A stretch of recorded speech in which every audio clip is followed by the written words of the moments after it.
ನಮಸ್ಕಾರ ವೀಕ್ಷಕರೇ, ಶುಭೋದಯ. ನಿಮ್ಮೆಲ್ಲರಿಗೂ ನಿಮ್ಮ ನೆಚ್ಚಿನ ಅಚ್ಚುಮೆಚ್ಚಿನ ಕೆಪಿ ನಂಜುಂಡಿರವರ ಲಕ್ಷ್ಮಿ ಗೋಲ್ಡ್ಸ್ ಪ್ಯಾಲೇಸ್ ಅರ್ಪಿಸುವ ಬೃಹತ್ ಬ್ರಹ್ಮಾಂಡ ಕಾರ್ಯಕ್ರಮಕ್ಕೆ ಎಂದಿನಂತೆ ಪ್ರೀತಿಯ ಅತ್ಯಾತ್ಮೀಯ ಸ್ವಾಗತ, ಸುಸ್ವಾಗತ.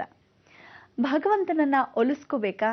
ಹಾಗಾದ್ರೆ ನೊಂದವರಿಗೆ ನೆರವನ್ನ ನೀಡಿ, ಅವರ ಕುರಿತಾಗಿ ಪ್ರಾರ್ಥನೆಯನ್ನ ಮಾಡಿ. ಆಗ ಬಹುಬೇಗ ಭಗವಂತನ ಕರುಣೆ ನಿಮ್ಮದಾಗತ್ತೆ ಅಂತ ಹೇಳ್ತಾ ಬನ್ನಿ ಗುರುಜಿ ಅವರನ್ನ ಕಾರ್ಯಕ್ರಮಕ್ಕೆ ಸ್ವಾಗತಿಸೋ ಹೊತ್ತಾಯ್ತು. ಶ್ರೀಯುತರು ಶ್ರೀ ಸಂಪೂರ್ಣ ಸನಾತನ ಧರ್ಮ ಸಂರಕ್ಷಣಾ ಸಮಿತಿಯ ಸಂಸ್ಥಾಪಕರು ಹಾಗೂ ಶ್ರೀ ಸಂಪೂರ್ಣ ವರಮಹಾಲಕ್ಷ್ಮಿ ಮಹಾಸಂಸ್ಥಾನದ ವ್ಯವಸ್ಥಾಪಕ ನಿರ್ದೇಶಕರು, ನಮ್ಮೆಲ್ಲರ ಪ್ರೀತಿಯ ಗುರುಗಳು ಶ್ರೀ ನರೇಂದ್ರ ಬಾಬು ಶರ್ಮಾ ಗುರುಜಿಯವರು.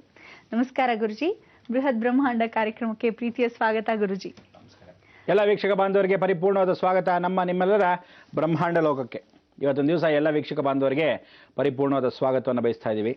ಇಂಥ ಒಂದು ಸ್ವಾಗತ ಮತ್ತೆ ಪರಿಪೂರ್ಣವಾಗಿ ಸಿಗತಕ್ಕಂಥ ವಿಚಾರ, ಹೇಗೆ, ಎತ್ತ, ಯಾವಾಗ, ಹೇಗೆ ಎಲ್ಲವನ್ನೂ ತಿಳ್ಕೋಬೇಕು.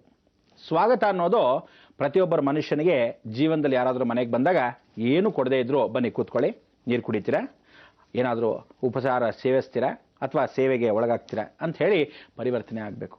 ಯಾರಾದರೂ ಕೇಳ್ಕೋಬೇಕೇ ಹೊರತು ಯಾವುದೇ ಕಾರಣಕ್ಕೂ ಕೆಲವರು ಮನೆಯವ್ರ ಬಾಗಿಲ ಹತ್ರ ಬಂದ್ರೆ ಸಾಕು, ಅಯ್ಯೋ ಆಚೆ ಹೋಗಿ ಅನ್ನೋ ಥರ ನೋಡ್ತಾರೆ. ಕೆಲವರಿಗೆಲ್ಲ ಇರತಕ್ಕಂಥ ಸ್ವಭಾವನ ಸುಟ್ಗುಣ ಪರಿಪೂರ್ಣವಾಗಿ ಏನಂತೀವಿ, ಹುಟ್ಟುಗುಣ ಸುಟ್ಟರು ಹೋಗಲ್ಲ ಅಂತ. ಸುಡ್ತಾ ಇರತಕ್ಕಂಥ ವಿಚಾರ ಎಷ್ಟು ಸುಡ್ತೀರಿ. ಅದರಿಂದ ಕೆಲವರು ಬಾಲ ಯಾವತ್ತಿದ್ರೂ ನಾಯಿ ಬಾಲ ಡೊಂಕು, ಕೆಲವರು ಹಾಗೆ ಸ್ವಭಾವದಲ್ಲೇ ಹೆಂಗೆ ಬಂದ್ಬಿಟ್ಟಿರ್ತಾರೆ. ಅದಕ್ಕೆ ಏನು ಮಾಡಬೇಕು? ಇಂಥವ್ರಿಗೆಲ್ಲರಿಗೂ ಸರಿತಿದ್ದುಪಡಿಸೋಕ್ಕೆ ಅವಕಾಶವಿದೆಯಾ ಇಲ್ಲವಾ? ಅದಕ್ಕೆ ಓಡಿಸು ಅಂತ ಹೇಳ್ತೀವಿ. ಏನು ಓಡಿಸ್ಬೇಕು? ಇವರಲ್ಲಿರ್ತಕ್ಕಂಥ ದುಶ್ಚಟಗಳನ್ನು ಓಡಿಸ್ಬೇಕು, ಇವರಲ್ಲಿರ್ತಕ್ಕಂಥ ದುರಭಿಮಾನವನ್ನು ಓಡಿಸ್ಬೇಕು, ಇವರಲ್ಲಿರ್ತಕ್ಕಂಥ ಯಾವುದೇ ಸ್ವಭಾವಗಳನ್ನು ಓಡಿಸ್ಬೇಕು. ಈ ಸ್ವಭಾವಗಳನ್ನು ಓಡಿಸ್ತಕ್ಕಂಥದ್ದು ಒಂದು ದಿವಸಕ್ಕೆ ಸಾಧ್ಯ ಇಲ್ಲ, 2 ದಿವಸಕ್ಕೆ ಸಾಧ್ಯವಿಲ್ಲ. ಹೀಗೆ ಪ್ರಯತ್ನ ಪಡ್ತಾ ಕಾಲಾಯ ತಸ್ಮೈ ನಮಃ ಅಂತ ಒಂದು ದಿವಸಕ್ಕೆ ಓಡಿಸಿರ್ತಕ್ಕಂಥ ಅವಕಾಶವಾಗುತ್ತೆ. ಈ ಓಡಿಸು ಅಂತಕ್ಕಂಥ ವಿಚಾರವನ್ನು ಯಾರ ಮುಖಾಂತರ ಮಾಡಬೇಕು? ಸುಬ್ರಹ್ಮಣ್ಯ ಬಿಟ್ಟರೆ ಇನ್ನು ಯಾವ ಕಾಲಕ್ಕೂ ಯಾರ ಮುಖಾಂತರ ಸಾಧ್ಯವಿಲ್ಲ.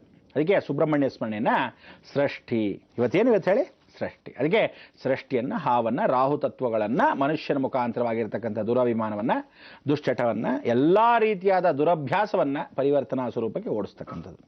ಒಳ್ಳೆ ಭಾವನೆ ಬರದೇ ಇರತಕ್ಕಂಥವನಿಗೆ, ಕೆಟ್ಟ ಭಾವನೆಯೇ ಯಾವಾಗಲೂ ಇರತಕ್ಕಂಥವನಿಗೆ, ಅವನಿಗೆ ಕೆಟ್ಟ ಗುಣಗಳೇ ಇರತಕ್ಕಂಥವನಿಗೆ ಸರಿತಿದ್ದುಪಡಿಸಬೇಕು. ಇಂಥ ಒಂದು ಭಾವನಾ ರೂಪದಲ್ಲಿ ನಾವು ಜೀವನವನ್ನು ಸಾಗಿಸಬೇಕು ಅಂದರೆ ಹೇಗೆ, ಎತ್ತ, ಯಾವ ರೀತಿ ಅನ್ನೋದನ್ನು ಮೊದಲೇ ತಿಳ್ಕೋಬೇಕು ಅಲ್ವಾ? ಅದಕ್ಕೆ ನೀವು ಇವತ್ತಿನ ಸೃಷ್ಟಿಯಲ್ಲಿ ಸ್ಮರಣ ಮಾಡ್ತೊಳ್ತಕ್ಕಂಥ ವಿಚಾರ, ಭಾಳ ಜನ ಸುಬ್ರಹ್ಮಣ್ಯ ಸ್ಮರಣೆಯನ್ನು ಮಾಡ್ಕೊಳ್ತಕ್ಕಂಥದ್ದು. ಇವತ್ತು ಪ್ರತಿಯೊಬ್ಬ ಮನುಷ್ಯನಿಗೂ ಮಹಾಲಕ್ಷ್ಮಿ ಅಂದರೆ ಇವತ್ತು, ನಾಳೆ, ನಾಡಿದ್ದು ಈ 3 ದಿವಸದಲ್ಲಿ ಮಹಾಲಕ್ಷ್ಮಿ ಸ್ಮರಣೆಯನ್ನು ಭಾಳ ಚೆನ್ನಾಗಿ ಮಾಡ್ಕೊಳ್ಳಿ. ಯಾಕೆಂದರೆ ಮಹಾಲಕ್ಷ್ಮಿ ಭೂಗುಣದಲ್ಲಿ ಹುಟ್ಟಿದಾಳೆ, ಭೂಗುಣದಲ್ಲಿ ಪರಿವರ್ತನಾ ಸ್ವರೂಪಕ್ಕೆ ಶ್ರೀನಿವಾಸನ ಸಾನ್ನಿಧ್ಯಕ್ಕೆ ಸೇರ್ತಾಳೆ. ಭೂಮಿಯಲ್ಲಿ ಸ್ಪರ್ಶವಾಗಿರ್ತಕ್ಕಂಥವಳು ಕೋಪಗೊಂಡಿದ್ದಾಳೆ ಅಂದರೆ ಇವತ್ತೇ ಶ್ರೀನಿವಾಸನ ಸಾನ್ನಿಧ್ಯ ಬಿಟ್ಟು ಲಕ್ಷ್ಮಿ ಬಂದಿದ್ದಾಳೆ.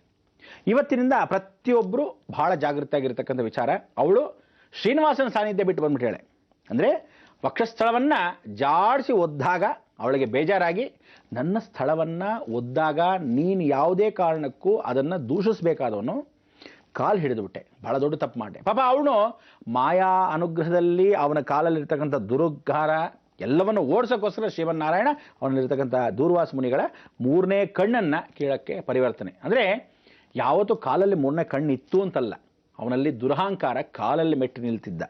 ಆ ಅಭಿಮಾನ, ದುರಾಭಿಮಾನ ಅನ್ನೋದು ಒಬ್ಬರಲ್ಲಿತ್ತು.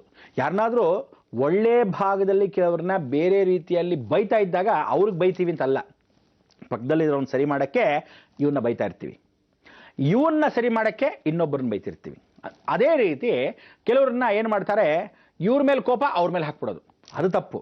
ಆದರೆ ಇವ್ರನ್ನ ಸರಿಪಡಿಸೋಕ್ಕೆ ಅವ್ರ ಮೇಲೆ ಬೇಕಾದರೆ ಬೈಕೋದು ಒಳ್ಳೇದಾಗತ್ತೆ. ಆದ್ದರಿಂದ ಯಾವ ರೀತಿ ಸಡನ್ನಾಗಿ ಈಗ ಬೈದು ಬಿಟ್ರಲ್ಲ, ಹೇಗಾಗ್ಬಿಡ್ತಲ್ಲ ಅಂತ ಅನ್ಕೋಬಾರ್ದು. ಅದಕ್ಕೆ ಪ್ರತಿಯೊಬ್ಬನೂ ಸರಿತಿದ್ದುಪಡಿಸೋಕ್ಕೆ ತಮ್ಮದೇ ಆದ ರೀತಿ, ತಮ್ಮದೇ ಆದ ಒಂದು ಭಾವನೆಯನ್ನು ಎತ್ಕೊಳ್ತಕ್ಕಂಥವ್ಳು ಲಕ್ಷ್ಮಿ.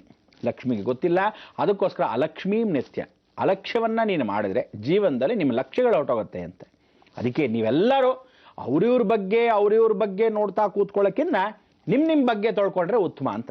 ಇದಕ್ಕೆ ಎಷ್ಟೋ ಜನಕ್ಕೆ ಆ ವಿಚಾರಗಳನ್ನ ಬಿಟ್ಟು ಬೇರೆಯವ್ರನ್ನ ಅಟ್ಟಹಾಸದಿಂದ ಮೆರಿತಕ್ಕಂಥವ್ರಿಗೆ ಅವ್ರುಗಳನ್ನ ಯಾವ ಕಾಲಕ್ಕೂ ಟೀಕೆ ಟಿಪ್ಪಣಿಗಳು ಮಾಡ್ಕೊಳ್ಳೋದು, ಅವ್ರ ಬಗ್ಗೆ ಯಾವ ಥರ ಮಾತಾಡ್ತಾ ಇರೋದು, ಅವಹೇಳನೆ ಮಾಡ್ತಾ ಇರೋದು ಭಾಳ ಜನ ಮಾಡ್ತಾರೆ. ನಮ್ಮ ಇಡೀ ವಿಶ್ವದಲ್ಲಿ ಎಷ್ಟು ಜನ ಇದ್ದಾರೆ? ಒಂದು ಸುಮಾರು 650ರಿಂದ 680 ಕೋಟಿ ಅಷ್ಟೇ, ಜಾಸ್ತಿನಿಲ್ಲ. 650ರಿಂದ 680 ಕೋಟಿ. ಆದರೆ ಕಲಿಯುಗ ಮುಗಿಯುವಷ್ಟರಲ್ಲಿ ಎಷ್ಟಾಗತ್ತೆ? 2012ರಿಂದ. ಅಂದರೆ ವಿಶೇಷವಾಗಿ ಮೇ 6ರಿಂದನೇ ಪ್ರಾರಂಭ ಆಗೋದಾಗ ಎಲ್ಲ ಮುಗಿಯೋಷ್ಟರಲ್ಲಿ ಕೊನೆಗೆ ಎಷ್ಟು ಜನ ಉಳಿದಿದ್ದಾರೆ ಅಂದರೆ ದಕ್ಷಿಣ ಭಾಗದಲ್ಲಿ ಕೆಲವೊಮ್ಮೆ ದೈವ ತತ್ವದಲ್ಲಿ ಒಳ್ಳೆಯ ಸ್ಥಳದಲ್ಲಿ ಒಳ್ಳೆಯ ಕ್ಷೇತ್ರದಲ್ಲಿ ಮೇಲಿನ ಪ್ರದೇಶದಲ್ಲಿ ಎಷ್ಟು ಜನಕ್ಕೆ ಲಭ್ಯವೋ ಅಷ್ಟು ಜನ. ಅದರಲ್ಲಿ 32 ಲಕ್ಷ ಅಂದರೆ ಆ 32 ಕೋಟಿ ಪ್ಲಸ್ ಲಕ್ಷ 1 ಲಕ್ಷ ಜನ ಅಂದರೆ 32 ಕೋಟಿ ಲಕ್ಷ ಜನ ಮಾತ್ರ ಉಳಿತಾರೆ. ಇಷ್ಟೇ ಬೆಳೆಯೋದು.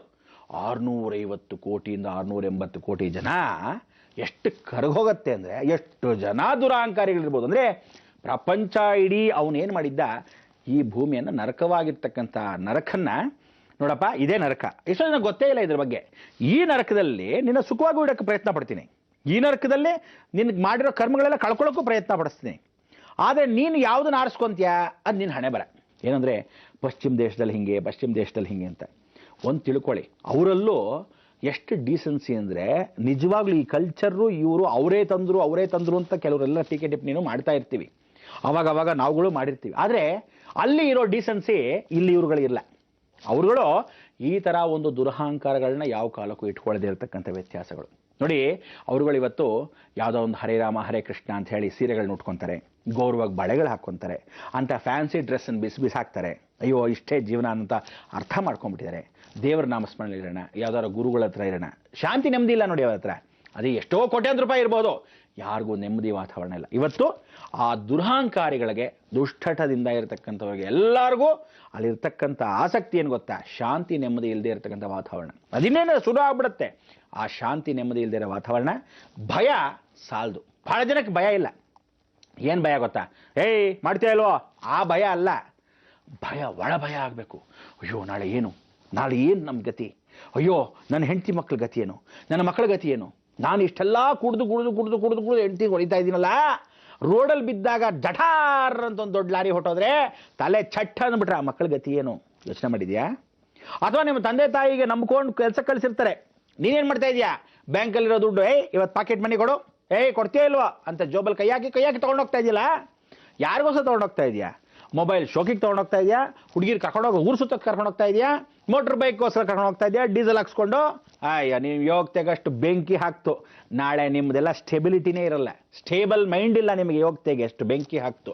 ಪ್ರತಿಯೊಬ್ಬನು ಯುವಕನು ಇವತ್ತಿನ ದಿವಸ ಏನಾದರೂ ಮುಂದಿನ ದಿವಸ ಏನಾದರೂ ಮಾಡಿದ್ದೀರಾ? ಜೀವನದಲ್ಲಿ ತಿಳ್ಕೊಳ್ಳಿ, ವಯಸ್ಸಾದವರೆಲ್ಲರೂ ಎಲ್ಲವನ್ನೂ ಅನುಭವಿಸಿ ಬಂದಾಗೋಯ್ತು. ಅವರೆಲ್ಲ ಒಳ್ಳೆಯದು ನೋಡಿದ್ರು, ಕೆಟ್ಟದ್ದು ನೋಡಿದ್ರು, ಎಲ್ಲ ಆಗೋಯ್ತು. ಹಿರಿಯರೆಲ್ಲ ಯಾತಕ್ಕೆ ಅನುಭವಶಾಲಿಗಳು ಅಂದರೆ ಅನುಭವಕ್ಕಿಂತ ದೊಡ್ಡ ಜೀವನ ಇಲ್ಲ.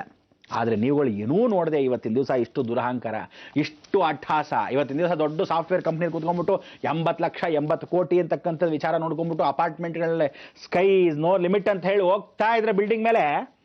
ಅವನು ಭಾಳ ಬುದ್ಧಿವಂತ. ಏನು ಮಾಡಿದ್ದ ಗೊತ್ತಾ? ವೀರಬ್ರಹ್ಮಣ್ಯ ಸ್ವಾಮಿ ಚರಿತ್ರೆ ಹೇಳಿದ್ದ, ಇದನ್ನ ಒಂದ್ರ ಮೇಲೊಂದು ಒಬ್ಬರ ಮೇಲೊಬ್ರು ಕೂತ್ಕೊಂಡು ಲೆಟ್ರಿನ್ ಬಾತ್ರೂಮ್ಗೆ ಹೋಗ್ತಾರೆ ಅಂತ ಆ ಕಾಲದಲ್ಲಿ ಹೇಳಿದ್ದ. ಆದರೆ ಏನು ಅಂದರೆ ಹೆಂಗೆ ಅಂತ ವೀರಬ್ರಹ್ಮೇಂದ್ರ ಸ್ವಾಮಿ ಚರಿತ್ರೆ ಪುಸ್ತಕ ತೆಗೆದು ನೋಡ್ತಾ ಇದ್ವಿ. ಆದರೆ ಇವತ್ತಿನ ಅರ್ಥವಾಗತ್ತೆ, ಓಹೋ ಅಪಾರ್ಟ್ಮೆಂಟ್ ಅನ್ನೋದು ಕಟ್ಟಿದ್ರೆ ಇವನ್ ಬಾತ್ರೂಮ್ ಮೇಲೆ ಇನ್ನೊಬ್ಬನ ಬಾತ್ರೂಮು, ಅವನ ಬಾತ್ರೂಮ್ ಮೇಲೆ ಮತ್ತೊಂದು ಬಾತ್ರೂಮು ಅಂತ ನಮಗೆ ಆವಾಗ್ದೇ ಅರಿವಾಗಿದ್ದು. ಅದಕ್ಕೆ ಜ್ಞಾನವನ್ನು ಸೂಕ್ಷ್ಮವಾಗಿ ಹೇಳಬಹುದು, ಆದರೆ ತೀರಾ ವಿರಾಳವಾಗಿ ಹೇಳ್ತಕ್ಕಂಥವ್ನು ನಾನೊಬ್ಬನೇ. ಅದಕ್ಕೆ ಕೆಲವರೆಲ್ಲ ಏನು ಇಷ್ಟು ಸ್ಪಷ್ಟವಾಗಿ ಹಿಂಗೆಲ್ಲ ಮಾತಾಡ್ಬಿಡ್ತಾರೆ ಅಂತಾರೆ.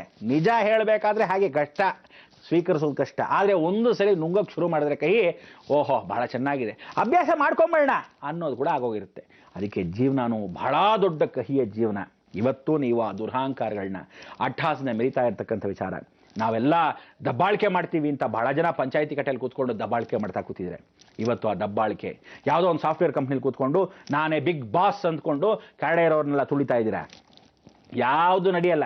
ಅದರಲ್ಲಿ ಜೊತೆಗೆ ಒಂದು ಸಣ್ಣ ಪುಟ್ಟ ಅಲ್ಪ ಸ್ವಲ್ಪದಲ್ಲಿ ಏನು ಗೊತ್ತಾ, ಈ ತುಂಬಿದ ಕಡೆ ತುಳುಕಲ್ಲ ಅಂತೆ. ಈ ಸಣ್ಣ ಪುಟ್ಟ ಏನೂ ಇಲ್ಲದೆ ಪುಟ್ಕೋಸಿ ಎಂಟಿ ವೆಸಲ್ಸ್ ಮೇಕ್ ನೈಸ್. ಒಂದು ಸಾಧಾರಣ ಒಂದು ಪಿ ಎ ಕೂತಿರ್ತಾನೆ, ಇವನು ಬಾಸ್ ಜೊತೆ ಪಿ ಎ ಆಗಿದ್ರೆ ನಾನೇ ಬಾಸ್ ಅನ್ನೋ ಥರ ಆಡ್ತಾನೆ. ಅಂಥವ್ರು ಕೂಡ ದುರಹಂಕಾರಗಳು ಭಾಳ ಜನ ಇದೆ. ಅಂಥದಕ್ಕೆ ಎಲ್ಲ ಸರಿಯಾಗಿ ಒಂದು ನಾಂದಿಯನ್ನು ಹಾಡಕ್ಕೆ ಇನ್ನೇನು ಶುರು ಆಗ್ಬಿಡುತ್ತೆ. ಅದಕ್ಕೆ ಇಂಥ ಒಂದು ಕಾಲಕ್ಕೆ ಏನು ಹೇಳ್ತೀವಿ, ಸೃಷ್ಟಿ, ಇದನ್ನೆಲ್ಲ ಓಡಿಸ್ಬೇಕು. ಯಾರು ಓಡಿಸೋರು? ನೀವೆಲ್ಲ ಓಡಿಸೋಕ್ಕಾಗಲ್ಲಪ್ಪ. ಒಂದ್ಸಲಿ ಒಬ್ಬರನ್ನ 4 ಜನನ 5 ಜನನ ಕೇಳ್ಕೊಂಡು ಓಡಿಸ್ಬೋದು ಅಷ್ಟೇ. ಬಿಟ್ಟರೆ ಕುಟುಂಬದಲ್ಲೇ ಒಂದು ಸ್ವಲ್ಪ ಅಡ್ವೈಸ್ ಮಾಡಿ ಹೇಳಿಸ್ಬೋದು ಅಷ್ಟೇ. ಇಡೀ ವಿಶ್ವವನ್ನು ಓಡಿಸೋಕ್ಕಾಗತ್ತಾ? ಅದಕ್ಕೆ ಪ್ರಾರ್ಥನೆ ಮಾಡ್ಕೊಂಡ್ಬಿಡೋಣ. ಯಾರತ್ತ ಅಬ್ಬಾ ನೋಡಿ ಇಂಥ ದುರಹಂಕಾರಿಗಳಿದ್ದಾರೆ, ಭಯ ಪಡಿಸಿವ್ರನ್ನ. ಎಂಥ ಭಯ ಅಂದರೆ ಶರಣು ಅಂತ ಓಡ್ ಬರಬೇಕು. ಆ ಶರಣು ಅಂತ ಓಡ್ ಬರೋಕ್ಕೆ ಈಗ ಸ್ವಲ್ಪ ಶುರುವಾಗಿದೆ. ಇನ್ನೊಂದಷ್ಟು ಜನ ಬರ್ತಾರೆ, ಬರೋಕ್ಕೆ ಅವಕಾಶ ಮಾಡ್ಕೊಳ್ಳೋಣ. ನಾವು ಏನು ಮಾಡೋಣ, ಕಾಯ್ತಾ ಇರೋಣ.